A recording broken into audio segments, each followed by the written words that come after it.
yego ariko kubera ubwo buntu bwe buhoraho n'urwo rukundo rwinshi uyu munsi dufite ubuzima, dufite amahoro, dufite umunezero n'ibyishimo dukomora muri we. Navuga ko tuenjoying intsinzi sinzabyibagirwa. Jean de Dieu shiduka baranyise Jado, sinza nawe njye wabyise. Ukuvuga ngo nta ruhare wanabigizemo? Ntarwo, ariko nyuma naje gusobanukirwa ko sinza mu rurimi rw'ikigande bisobanura himbaza. Tanumva ni na ryiza cyane. Ahubwo ni umusore nteranira muri itorero rya DPR, itorero rya Kumukenke ari ku Gisozi. Hanyuma umusore ukunda Yesu, ariko cyane cyane nkamukundira ko yabanje kunkunda mbere yuko mukunda. Muri ibyo yararimbye aravuga ngo ubundi ngo urukundo rwanjye ruke ntirwari kumufata, ariko we kuko urwe nyine we n'ubwe ni urukundo, niwe wankunze mbere, hanyuma nanjye ndaganduka. Ngiye kwita mvuga ibintu bikomeye.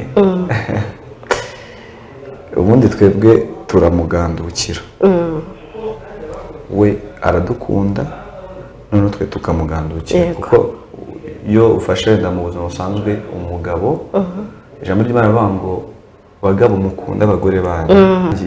Nanjye nk'abandi navukiye mu muryango ukijijwe, papa wanjye ni umushumba,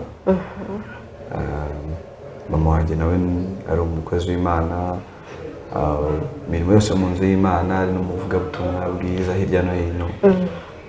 Hanyuma nk'uko ijambo ry'Imana rivuga ngo menyereza umwana inzira azanyuramo azarinda asaza akigenderamo, nanjye bayinyuzamo gutyo barabintoza, ariko gira umugisha wo guhita amenya Kristo, ndanamwumva ndamwakira. So nari nyiri mutoya rero muri Sunday school, nkomeza natangiye nkoma ingoma zimwe z'uruhu. Za zindi za kera bakoma. Za kera. Mu bana bagenzi banjye nkabacurangira mu rusengero. Umuziki nyine numvaga nabyisanze mu maraso sinzi.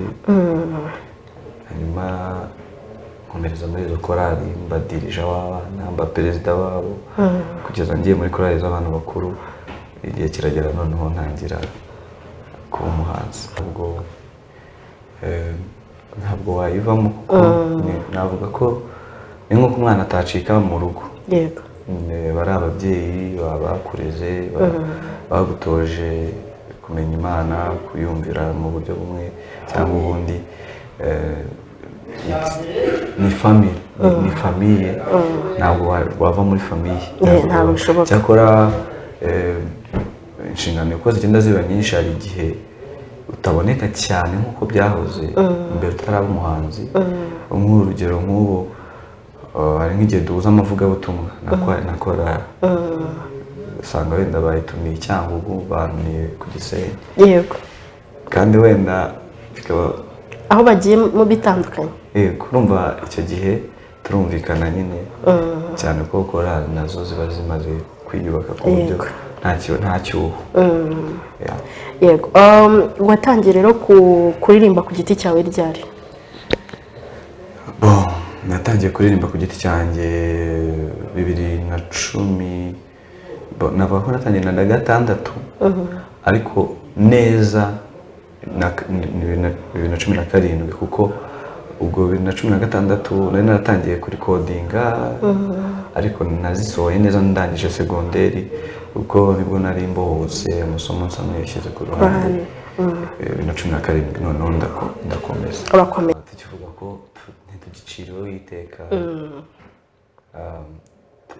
tugenda twemye. Natangiye nanabivuga ni ku bwa Kristo nyine, ibyiza byose Tubisangamo. ibyacu tubyisangamo ariko kubwe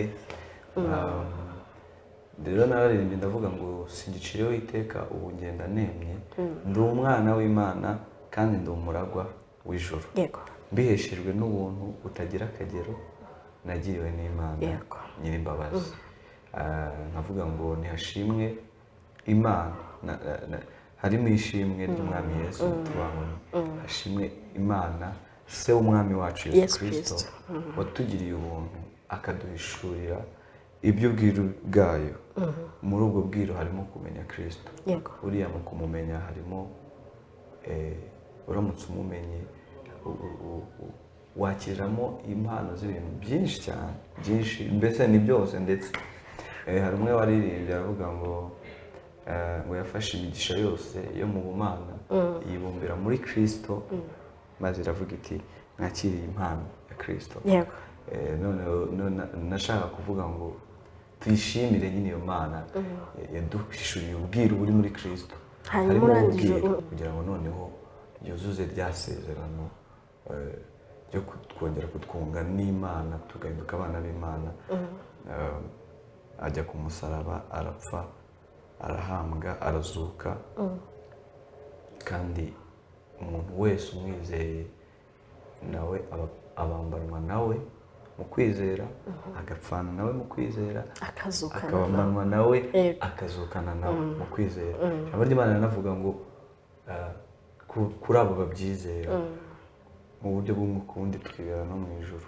yego ubu ngubu njye ntundebe gutyo uburiyo ndirimo mu buryo bw'umwuka ntabwo uri ku marembo. buriya bishatse no kuvuga ko buri ijuru tubanza no kuriba mutekere n'ahantu yego kuko utarimo hano ntabwo nkeka ko nase wazarikumva uzaribamo mu ijuru kibaye nka cya gisambo cyahuye na Yesu ku musaraba bajya bavuga ngo ugera mu ijuru uzanyibuke. uzi ko bavuga bene data bamwe twese tuganira bavuga ngo cya gisambo cy'iby'ijuru n'abaremerewe muze munsange mbaruhure. Ijambo rye riravuga ngo ni iki gituma mutanga ifeza mukagura ibitari ibyo kurya nyakuri ariko ngo nyamara warababwira ngo muze mugure kuri vino n'amata mudatanze ikiguzi cyangwa ifeza. Mu by'ukuri atangira ubuntu icyo atanze cyose yewe niyo waba utabatijwe nk'uko wari ubivuze upfa kuba wamwizeye kuko buriya abantu bose siko babatizwa uretse cya gisambo cyapfuye kibatije ariko yarakibwiye ngo ndakubwiza ukuri yuko uyu munsi turi buze kubana muri paradizo. Ikintu cya mbere ni uko umwizera. Kubatizwa ni it's just nka sign yego no guhamya yego nko kubwira abantu uti ndize mubimenye ko nizeye mubimenye ko ariko burya niyo byaba gushyira ahagaragara noneho ibyari muri wowe ukabishyira ahagaragara. Ndabiherahera nkuko nakubwiye ndi umwana wakuriye mu nzu y'Imana. Nakijijwe ndi mutoya mba mu nzu y'Imana ntozwa gukorera Imana kandi koko nanjye umwuka wera amfata nkiri muto abikorana urukundo rwinshi. Nabarizwaga mbese nabaga ntari ku ishuri nabaga ndi mu rusengero nta handi hantu bari kumbona ubuzima bwanjye bwose. Urumva ishuri igihe kigeraho ugasa nkaho uhagaritse kuko kwiga byo ntibirangira sinaba ngo wararangiye ntabwo bijya birangira. So icyo gihe rero namaze igihe kinini numva ijambo ry'Imana nsoma ibyanditswe byera nkabona amasezerano agenewe abantu bizera Imana kandi nkumva ko ari ibyanjye. Usibye no kuvuga ngo umuhanuzi Imana yakoresheje buriya ijambo ry'Imana ubwaryo ririhagije ni nabwo buhanuzi buriya bw'ukuri butavangiye. Hanyuma rero naje gutangira gukura nza gutangira rero gupimwa ni kugeragezwa. Imana iradukunda ikunda abantu bayo ariko rimwe na rimwe hari igihe mu rwego rwo kugira ngo igukuze ubugingo bwawe akabutwara akagutwarira ubugingo ariko Imana y'ahubwo kutugerageza kumfashijwe we. Haleluya. ifasha n'abandi. Imana itugerageza kugira ngo ukize ubugingo bwacu. Byashoboka ko nawe ubirimo muri aka kanya, ariko nta yindi mpamvu. Nuko Imana igukunda urukundo rwinshi, ishaka ahubwo kugira ngo igukirizemo. Ubwo rero nanjye ibyo byambayeho, mpura n'ikigeragezo cyangwa se n'ibigeragezo birandemerera cyane. Ntabwo numvaga ko umwana w'Imana akuriye mu nzu y'Imana, afite imiteto uvuga ni yera akuriye mu nzu y'Imana. Rimwe na rimwe abana bo mu gipasitori rero n'igihe babyirata ngo dewe ngo navutse nkijijwe, wavutse ukijijwe, wapi. Umuntu agakiza kari pasono, hari igihe ushobora kwibeshya ko wakijijwe kandi wenda uri kugendera mu murongo w'ababyeyi bawe. So Imana rero igomba gupima koko ufite agakiza k'umwimerere. Icyo gihe rero bimbayeho, nkajya nibaza kuki Imana yankora ibintu nk'ibi ngibi, kuko ibyo nakoraga byose nabikoranaga kwizera, nkumva ko mfite nk'amahirwe mbese aruta y'abandi, mfitemo akantu k'ubwirasi nk'ukuntu. Imana uyifite mu ntoki. Imana nyine yari iyanjye, turi inshuti, ntacyo yakwima, nta kintu yanyuma. Birangira Imana nyeretse yuko burya igomba no kunyigisha ko no mu bikomeye tugomba kuhanyurana, igapima koko za ndirimbo ndirimba ngo no mu byago nzaririmba ko ndi amahoro, ngo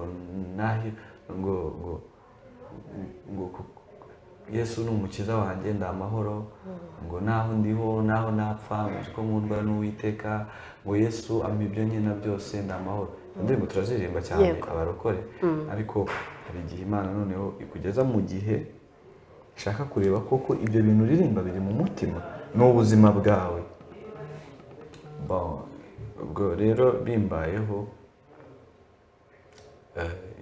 nsanga koko nari nkeneye gupimwa, kuko bibuka ko hari umunsi umwe natekereje kuva mu nzu y'Imana. Ukabireka? Yego, kubera icyo kigeragezo nari mfite.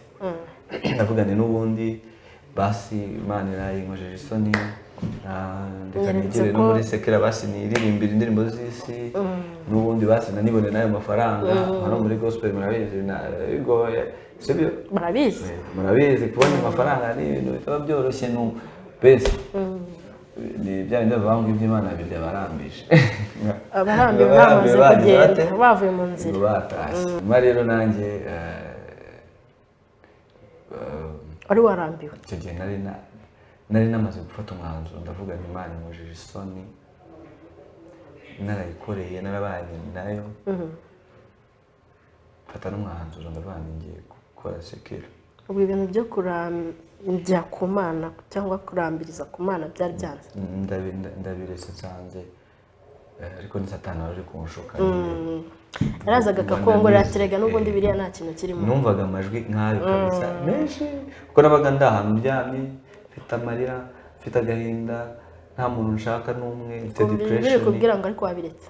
Yego, sibyo tubabwira. Satani buriya ni umuntu mubi cyane. Umwuka wera ajya dusanga akatubwira amagambo y'ihumure, akadukomeza, akatwubaka. Ubwo numvise ijwi rimbwiye muri bya byanditswe najyaga nsoma, ujye musoma ijambo ry'Imana, ni ukuri hari igihe rizakugira umumaro mu gihe utazi. Ntabwo nari nzi yuko icyo cyanditswe gishobora kuzagira umumaro cyagize, watumye ntajya mu nzira yo kurimbuka. Icyo gihe numva ijwi rirambwiye ngo mbese ni iki cyadutandukanya n'urukundo rw'Imana? Ngo mbese ni ibyago? Ngo mbese ni amakuba? Ngo mbese ni ukurenganwa? N'ibindi byinshi hasi bakavuga ngo muri ibyo byose nta na kimwe. Utukanguka se wa mugani mvuye ku Mana kubera ko nyine ntayibonye wenda iki kintu nashakaga. Ubu agakiza kanjye mbese kari guhwana n'aka kantu nahuye nako. Yego. ujye wumva ukuntu Imana rero yomora iruta abaganga bose, iruta hari abantu bajya baganiriza abantu bafite depression ariko Imana yakuganirije. Byaje kurangira rero noneho kimbanye kinini, noneho ngira depression yindi ya kabiri iyo noneho yari iteye ubwoba, ariko noneho ntangira kwibuka ko nabaye mu nzu y'Imana kubera ndi umwana mutoya. Imana yavuganye nanjye nibuka ya masezerano yose noneho ndabamba ngaho nzaba ndeba niba ari Uwiteka wabivuze kandebe n'ubundi uko byagenda kose azabisohoza.